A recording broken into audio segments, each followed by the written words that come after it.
سیدنا حضرت اقدس مسیح موعود علیہ الصلاۃ وسلام فرماتے ہیں، آؤ میں تمہیں ایک ایسی راہ سکھاتا ہوں جس سے تمہارا نور تمام نوروں پر غالب رہے، اور وہ یہ ہے کہ تم تمام سفلی، کینوں اور حسدوں کو چھوڑ دو اور ہمدرد نوع انسان ہو جاؤ اور خدا میں کھوئے جاؤ، اور اس کے ساتھ اعلیٰ درجہ کی صفائی حاصل کرو کہ یہی وہ طریق ہے جس سے کرامتیں صادر ہوتی ہیں اور دعائیں قبول ہوتی ہیں اور فرشتے مدد کے لیے اترتے ہیں۔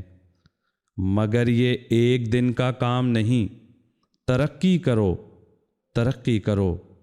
اس دھوبی سے سبق سیکھو جو کپڑوں کو اول بھٹی میں جوش دیتا ہے اور دیے جاتا ہے، یہاں تک کہ آخر آگ کی تاثیریں تمام میل اور چرک کو کپڑوں سے علیحدہ کر دیتی ہیں۔ تب صبح اٹھتا ہے اور پانی پر پہنچتا ہے اور پانی میں کپڑوں کو تر کرتا ہے اور بار بار پتھروں پر مارتا ہے، تب وہ میل جو کپڑوں کے اندر تھی اور ان کا جز بن گئی تھی، کچھ آگ سے صدمات اٹھا کر اور کچھ پانی میں دھوبی کے بازو سے مار کھا کر یک دفعہ جدا ہونی شروع ہو جاتی ہے،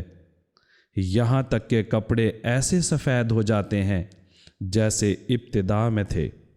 یہی انسانی نفس کے سفید ہونے کی تدبیر ہے، اور تمہاری ساری نجات اس سفیدی پر موقوف ہے۔ یہی وہ بات ہے جو قرآن شریف میں خدا تعالیٰ فرماتا ہے، قد افلح من زکاہا،